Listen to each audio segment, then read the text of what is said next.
Ça, c'est important pour tous les jeunes qui ont des boulots pendant qu'ils font leurs études, ou des boulots d'été, ou des boulots pour payer leurs études. C'est important pour toutes les femmes qui sont dans la précarité, qui ont des petits boulots et qui vont donc cotiser pour ça. Bruno Michel, les gens, pour les il y aura forcément des gagnants dans cette réforme. Mais quand on dit maintenant on calcule sur l'ensemble de la carrière plutôt que de garder les meilleures années, c'est sûr qu'il y aura des perdants parce qu'on a moins d'argent au début de sa carrière. Mais non, mais moi je connais plein de gens qui ont tellement de trous dans leur carrière. C'est ceux-là qu'on retrouve à moins de 1 000 € aujourd'hui. Monsieur Millienne, vous avez... Mais il y en a, c'est quand même incroyable qu'on soit pas solidaire de ces gens-là. Vous avez oublié quelque chose quand même, c'est que c'est sous votre mandat qu'il y a plus de 400 000 pauvres. C'est vous qui avez créé 400 000 pauvres en plus dans le pays, donc me parlez pas. Non mais venez pas voir les gens en disant bon, c'est il y a le plus gouvernement qui a créé 400 000 pauvres. Oui, c'est votre politique qui a fait ça. Oui, je l'assume, je vous le dis. Voilà. Et maintenant, vous pouvez prendre ça, c'est un petit peu plus 400 000 pauvres sur le quinquennat. Bon, enfin bon.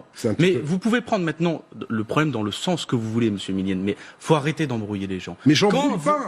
David Guiraud, avant d'entendre ces promis, vous avez dit que le gouvernement, sous le gouvernement de Mme Macron, il y avait 400 000 pauvres qui avaient été créés.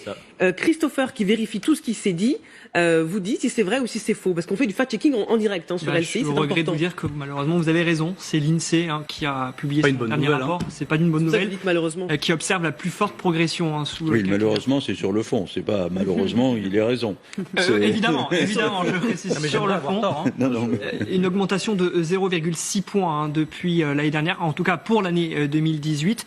Le nombre donc de personnes vivant sous le seuil de pauvreté en 2017, il était de 8 900 000 personnes. En 2018, il est de 9 300 000 personnes. Cette augmentation, elle se justifie auprès de l'INSEE comme concernant la réorientation à la hausse de la politique du gouvernement qui a favorisé les plus riches. C'est comme ça qu'il l'explique. Et oui.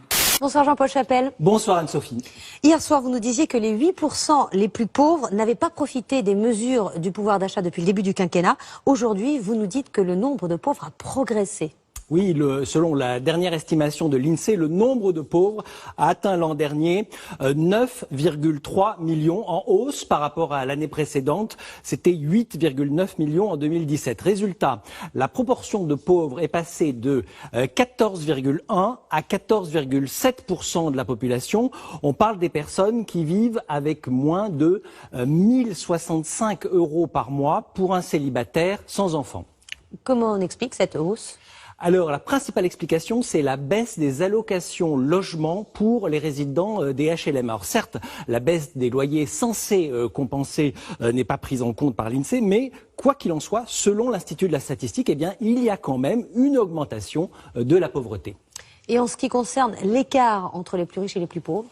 Alors, il augmente légèrement en 2018. Si on compare les 20% les plus riches et les 20% les plus pauvres, eh bien, les plus riches sont 4,4 fois plus riches que les plus pauvres. C'était 4,3 l'année précédente. Explication, l'allègement de la fiscalité des revenus du patrimoine, la flat tax qui favorise les plus fortunés.